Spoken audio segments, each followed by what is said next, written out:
3, 2, 1, lawnmower. God! Oh my God!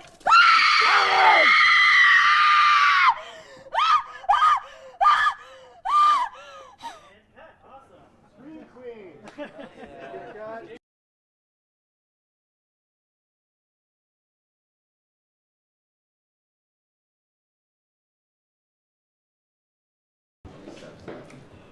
I'll probably be a tiny bit higher.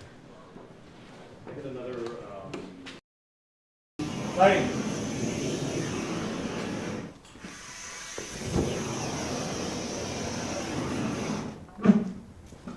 There we go. Ready, and action!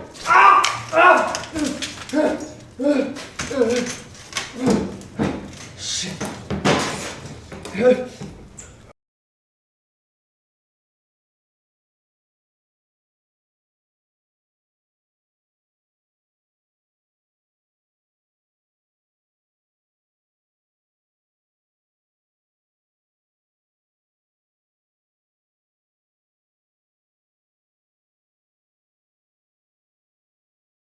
He's going to drive up there, turn left, or turn right, then turn left, and come to a stop here and go to the call box, and the gate will open and she'll walk past camera.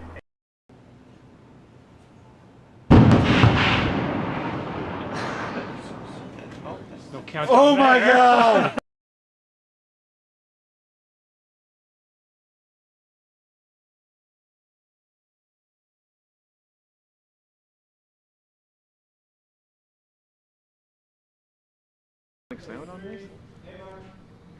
B-Mark!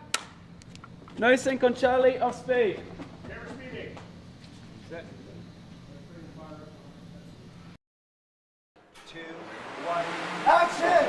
And 10, 9, 8, 7, 6, 5, 4, 3, 2,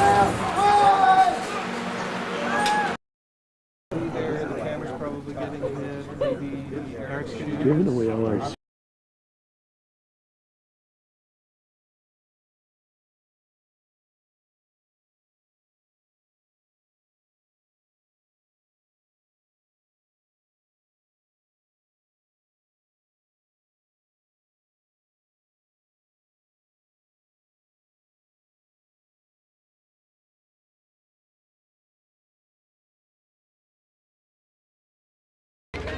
Three, two, one.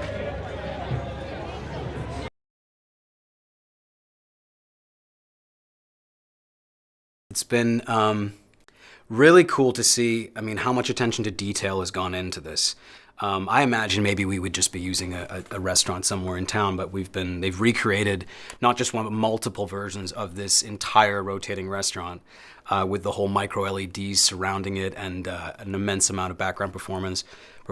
And, you know, down to like the food is entirely real, and there's the flambe chef and the seafood chef and the barman, and the whole spread of it's been fabulous, and doing really cool one-er shots through the crowd, and the coordination of it, you can tell they put so much time into planning every little piece of it that it's felt so easy and flawless, kind of like walking into a play that's already been choreographed for you.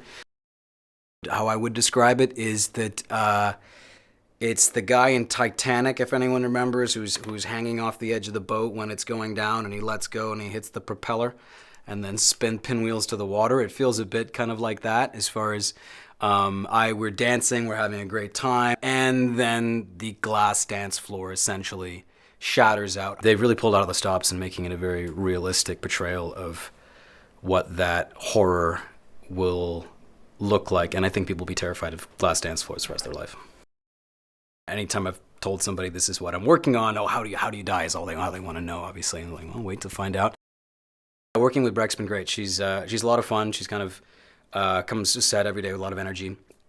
Yeah, building kind of a natural chemistry together of two people who've, you know, obviously fallen in love and are ready to start their life together. You know, it's always kind of nerve-wracking getting on a set. Now you just met somebody and you have to kind of create this whole backstory, but it's been really easy. We have a nice shorthand with each other, and you know, get along quite well.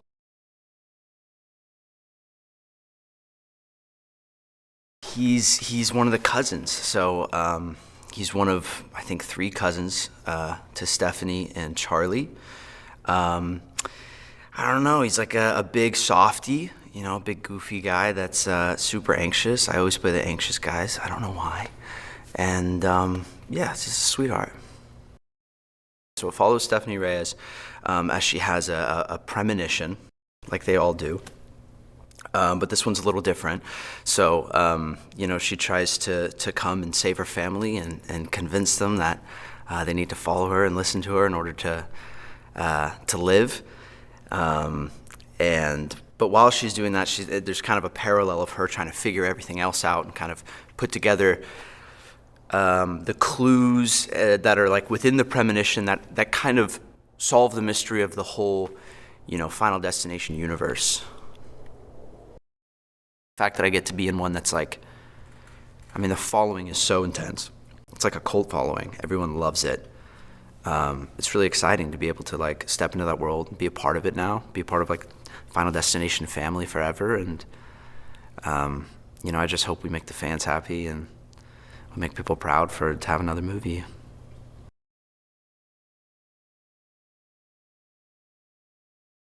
Eric is he's a bit of a wild card. He's a fun guy. I love playing him. He's covered in tattoos, which we just have taken off right now. Tattoos, piercings. He is what would seem to be a bit of like a horror movie trope of like the heavy metal, that kind of guy. But the thing that I love so much about him is that he really cares about his family, and he's got a bit of like a soft side to him on the inside.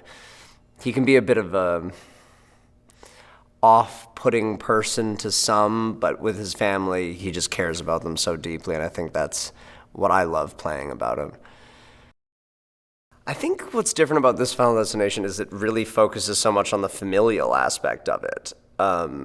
It being so heavily related in family, you get to know these characters not better than the other ones before, because I think they did a great job with that as well on those, but you get to know them in the way that only family members get to know people, not just friends or lovers or anything like that. You're just getting to know the down, you know, dirty secrets of this family. I think the other thing that sets it apart from the other ones is that it obviously takes place in two different timelines, starting in the 60s and coming all the way to the present day, which I thought was so cool. That's like, depending on what day we're filming this movie, some days it's just a completely different movie. Part of the time, they'd shot a completely different movie than the one that I've shot here as well. It's like hard to think of anything else to say, but I'm thrilled to be a part of the legacy. As a massive horror movie fan, I've done a bunch of horror movies in my life, and I'm so proud of all of those, but to put like my stamp on part of like the history of horror, like this Final Destination, it's massive. It's incredible.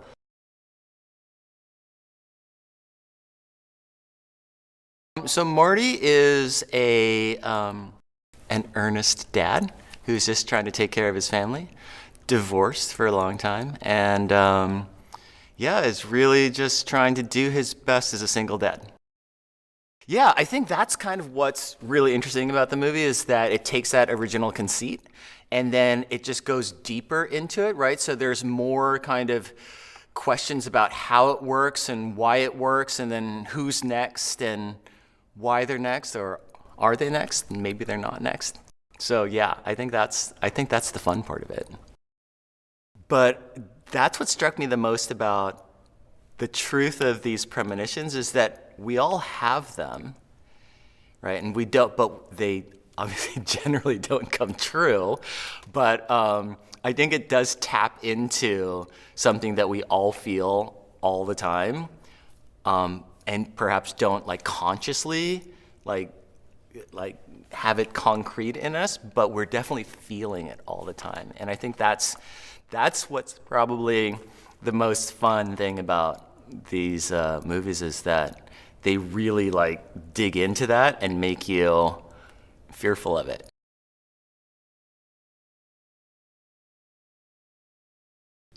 Final Destination really brings to life anxieties that everyone experiences.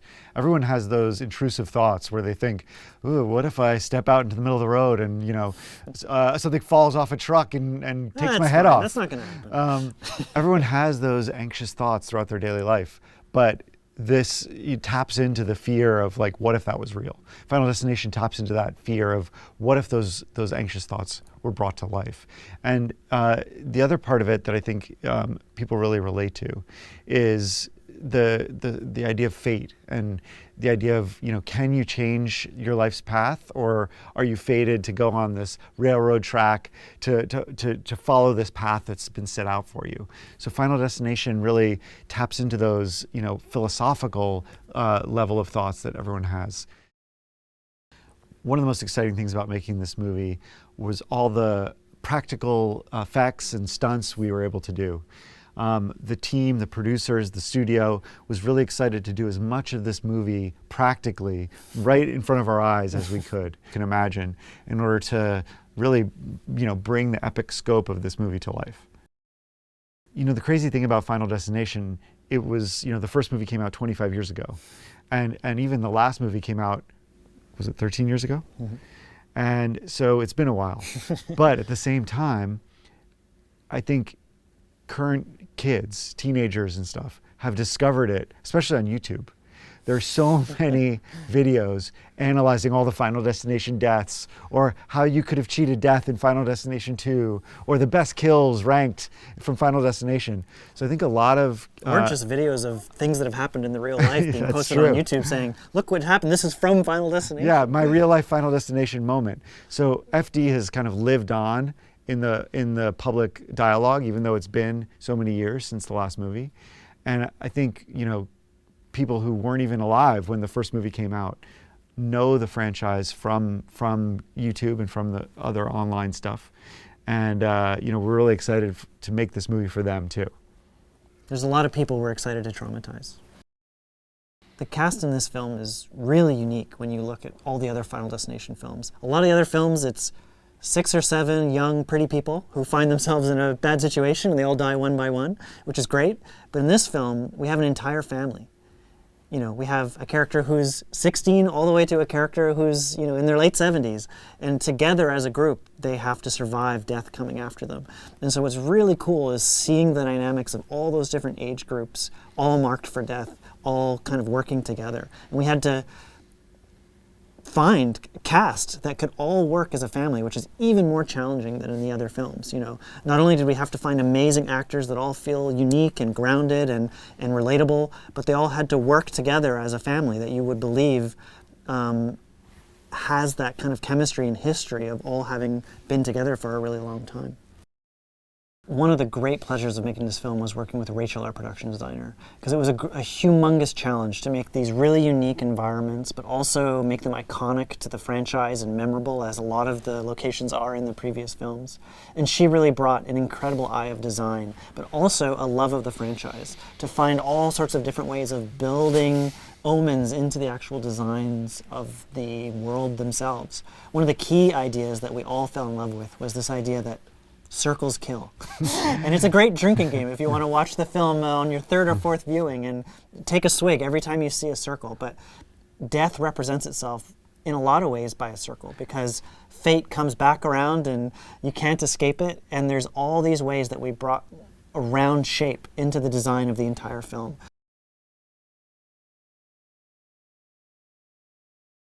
One of the things I love about this movie is that there are 3 generations of women, and there's my mother, Iris, there's me, and then there's Caitlin's character, Stephanie, and the mother-daughter lines connect and blur in the patterns, and that's who Darlene is. It's such an eclectic,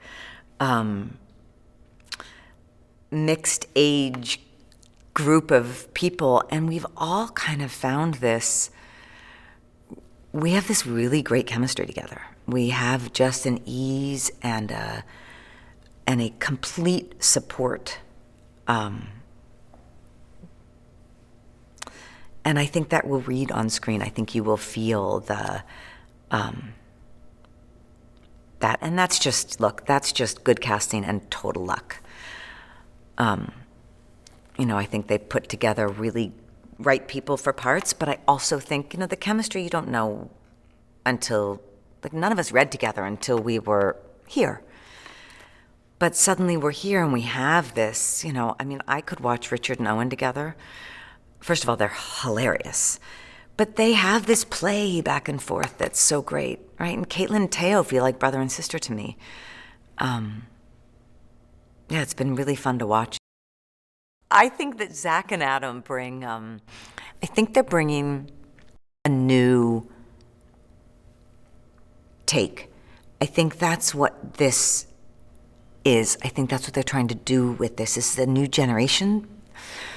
It's a reinvention of this series.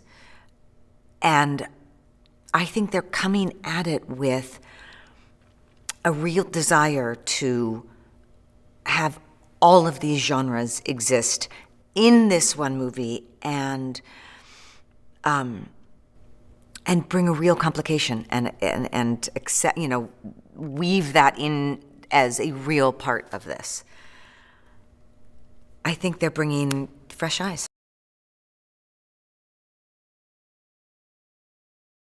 The sixth installment of Final Destination was something that we were thrilled to even get the call about, but the way it came together for us was one of the most pleasant surprises. There's nothing better than having a studio call you and say, hey, the biggest thing that they were saying was, you know, we want to make sure it's not a full reboot, but it's more just sort of like a freshen up, because it's been such an amazing, sort of stalwart, loved franchise. There's no reason to completely overhaul it, but let's figure out a way to modernize it and take it into this century. And in all of that, one of our favorite filmmakers in the world, we find out, is a super fan, which is John Watts, who a lot of people know from all the Spider-Man movies and whatnot. So when you learn somebody like John Watts is a super fan, it makes things, you know, really happy to get back together again and kick off the franchise. So if someone was asking me, like, what is happening with Final Destination 6? What is Final Destination 6 about? I mean, for me, one of the ways I would describe it is it's questioning what really makes a family.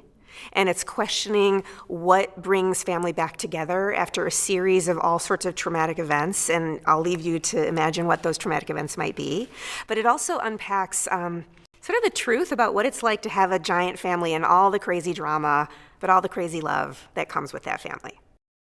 I'm beyond excited to be making a movie that's theatrical, and also beyond excited to make a movie that's IMAX. So we feel lucky on every front, but yes, if we had a chance to make more, you know, it's very hard. I will be honest, it's super hard to find everyday things that we can ruin for everybody out there. Like it gets trickier every year. Like there's only so many bus hits you can do. There's only so many escalators you can kill someone on. When you come to see Final Destination 6, whether you're a fan of the franchise or you're new to the franchise, one of the things that everybody talks about with Final Destination is, you know, you go for the kills, everything else, you know. But in this one, we decided to plus it up. We felt like the challenge was on us to make the characters and the story as engaging as the kills. And it was on us to figure out a way to help you get so invested in these characters that the play-along factor for how they might die was going to be amped up that much more.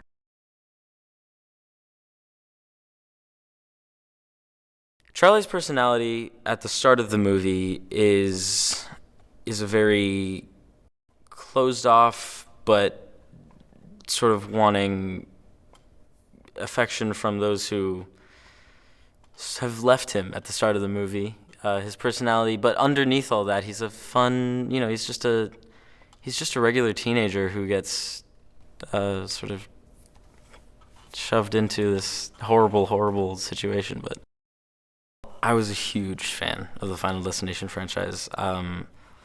The third movie is one of my favorite horror movies of all time. The fifth movie's great. The bridge sequence is so iconic. The highway sequence in the second's also so iconic. And Devon Sawa, the lead in the first movie, played my father in the Chucky television show a few years ago. So that was cool. He was the first person I texted. He was so excited. It was really cool. Then we got dinner a few months later, and he regaled me with all the stories from filming and how like I think talking to him made me realize how how crazy this franchise is, and how, you know, strong the fan base is, and the ride I was in for. This movie is very much about family in a way that none of the other movies were, and it's really funny and it's really relatable. The fact that they're doing almost everything practically, I think, is gonna really translate into the finished product, and it's gonna look awesome. It's gonna be brutal. It's gonna be spectacular. It's gonna be very Final Destination, and I'm really psyched for it.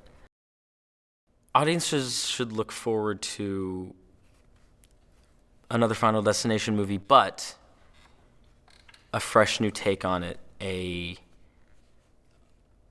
new kind of new kinds of relationships for these characters that we've never seen in any other Final Destination before. Death has never gone after a family, but also at the same time, it's going to have that classic Final Destination 6 brutality.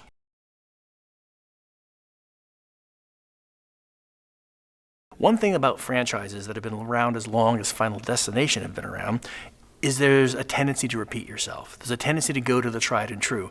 And while we still preserve the central premise of Final Destination, what John Watts did was bring an entirely different sort of perspective to it, and a way into that premise that was both fresh and original and emotional. And I think it's one of the reasons why the studio got so excited about making another one of these movies.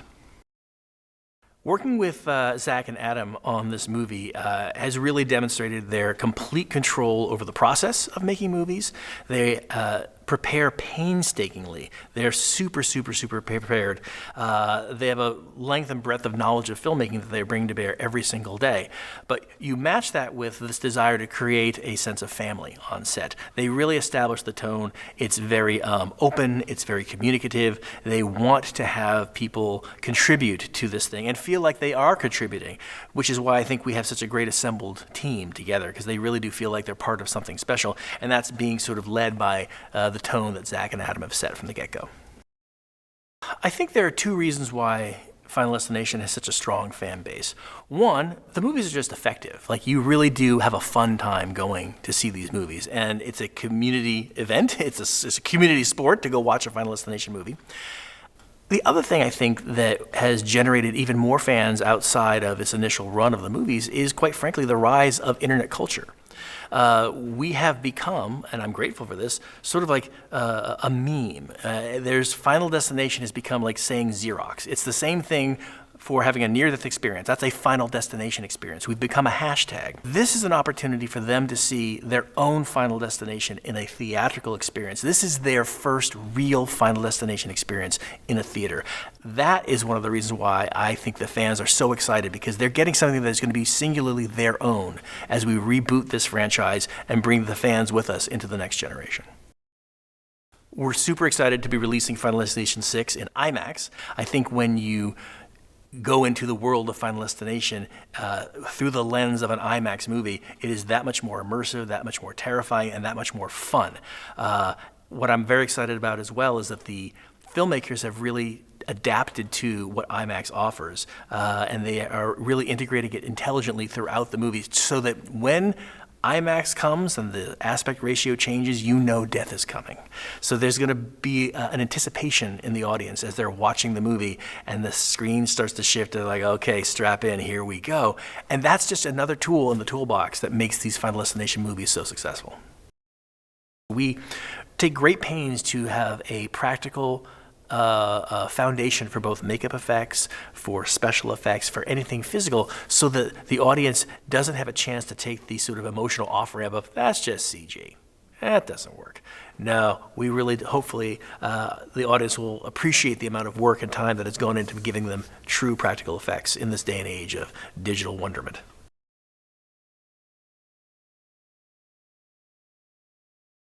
Okay, well, honestly, I think Final Destination 6 Bloodlines, it's about family. It really is, because you look at the themes throughout it. It's all about trying to connect with family, reconnect with family, preserve the family, keep the family alive together, and to really, like, I think my character says it all, you know, like, life's short, and let's just, you know, enjoy the time that we have, and let's spend it together. And that for me is everything. Like, that's my character's through line.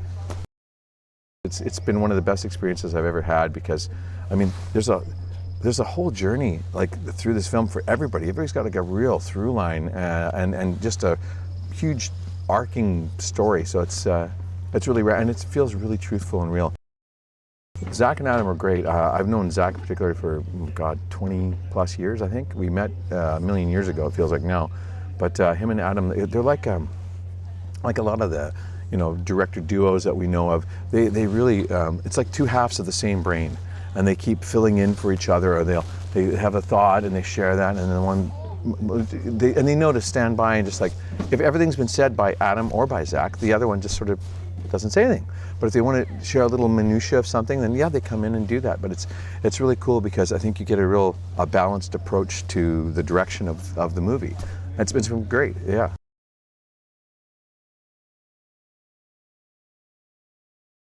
So, Final Destination 6 is full of what we all expect in these Final Destination movies, which is lots of blood, lots of gore, lots of very exciting deaths. And that sounds so wrong to say, exciting deaths, but they're pretty epic in this movie. My goodness, I am blown away every day by what I see. And today we are filming the death of somebody very close to me. That's all I'm going to say. This Final Destination is a lot about family. So I play Aunt Brenda, married to Howard, who we have 3 children. The eldest is Eric, then there's Julia, and Bobby is our youngest.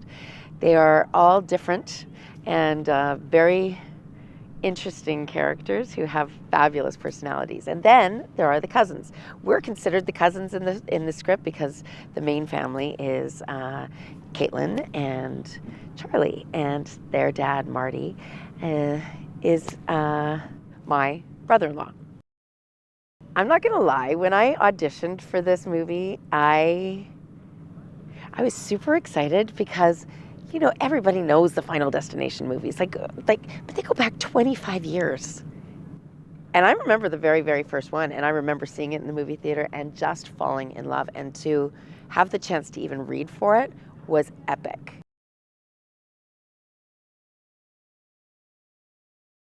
Julia is Stephanie's cousin, and so she's one of the Campbell family, which means, I guess, she's not supposed to exist like the rest of them. She's in death's path. She's in danger. So, yeah, she's Stephanie's cousin, member of the family. 2 brothers, older brother Eric, younger brother Bobby. I think she's super, I see her as very loyal. She's very protective of her family, I think. So I think for her, when Stephanie starts kind of going off the rails and saying that death is coming to get them, I think she's really, really skeptical of that. She's definitely kind of rolling her eyes at the whole thing, I think. Although, yeah, I guess you find out that death is the only thing you should not roll your eyes at, probably. The movie is about this young woman, Stephanie, who starts having these nightmares, and she starts digging into the past to figure out why she might be having them. And then she sort of uncovers this very classic Final Destination plot of death, coming for a group of survivors. It's just that the group of survivors has gone on for so long that it's been decades and decades of death coming for the people that survived the Skyview disaster. So, it's about her realization that her family is next, her mother is next, her cousins and her uncle are next, and what she has to do to try to protect her family. Obviously, every Final Destination film has to open with a giant scene like this. I bet if you ask the creators themselves, they would say they've outdone themselves this time, because it is we refer to them as 2 separate movies entirely, because the whole Skyview opening is so involved and so intense. And I think as soon as you see the Skyview tower, you're like, okay, people will be falling to their deaths. It's just a question of how many. I love my castmates. I love Caitlin and I feel like just had an understanding like right away. You know what I mean? Sometimes you just meet someone and you're like, I feel like we've been friends forever. That's how I feel about Caitlin. And then similar, I think, with Richard and Owen, it's like, in some ways they feel I have brothers in real life, and in some ways they already kind of felt like my actual brothers. And so it was really easy, like right away, I think, both just hanging out, everyone has a great vibe.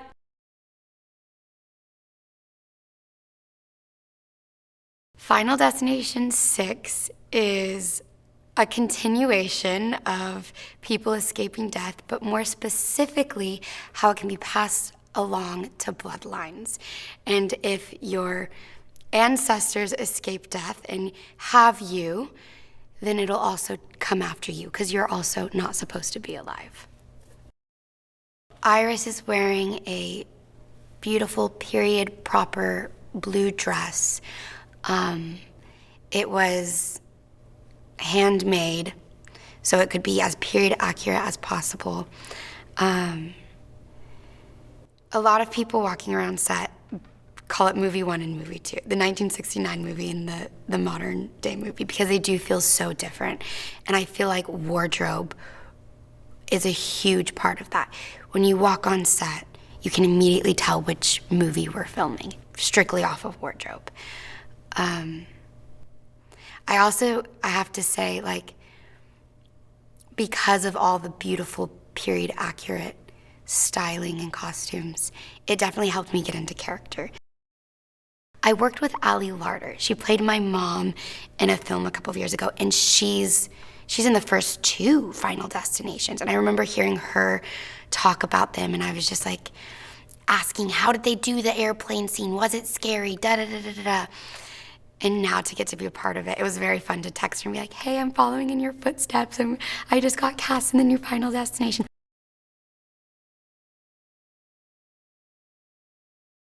So she is a brainiac of a college student. Big brains. She's very studious. She's valedictorian. She's top of her class. She's kind of just this all-American girl. And she's been suffering from nightmares that have been preventing her from reaching her potential as of late. And she kind of becomes like this like action hero kind of girl. I was a huge fan. I remember being introduced to this franchise through one of my childhood friends who was like this horror like fan. And I think as a child I really liked to pretend that I was. I think I just wanted to look cool in front of my friends, but I would go home at night and like cry to my mom and be like, I can't sleep. But these movies had a huge impact on just me growing up through my elementary school years. So many people have been reaching out to me, like people that I know, people that I don't know, sending me pictures of log trucks. So I think as a whole, everybody has been kind of traumatized by that logging truck incident and all of the other crazy deaths that happen. I think what really set this cast apart from anything that I've ever worked on was that we were able to meet in rehearsals prior to our first day on set. And we were able to come in and kind of like workshop the scenes with Adam and Zach and Sheila and Craig and just kind of like find out who we were, like personally in real life, but also what we could bring from our lives into these characters. And it was kind of like it felt like speed dating almost, because we were all just in this room for a week, getting to know each other, saying how we would act, or talking about how we would behave in these certain circumstances, and then kind of switching things to make them more our own. And it was really like a crash course on learning all of these people, which was lovely, because when do you ever get that? I don't think I've ever had that in my life. So yeah, it was really great. We really all do seem to operate as a family. Everybody is so silly, and it's just great. It's great. Like, I can't even, like, to be specific about it. I remember meeting Teo for the first time and being like, wow, this is my brother, and he really does feel like a brother to me. I do have a younger brother. But the two of them are so polar opposite, which I find is so interesting. But I still do have like those older sister instincts to just protect and like make sure he's okay. And also he says silly jokes all the time, and I have to like roll my eyes and laugh. But He's great. I do love him. I feel so honored to be in this position, in the place that I am, with all of these people, telling this story in kind of like a reimagining of what Final Destination is in this specific way, because I come from a huge family, and family morals are huge for me. So to do a Final Destination movie about a family is so, I mean, scary, first of all, because, you know, you imagine this happening to your family. But I think what's so interesting about this one is that it's the way that they've reimagined this. There's so much heart and soul in this one because the connections are deeper and because it's family, that it feels less like a horror movie and more about like a coming of age story of a family trying to make it through like a hard time.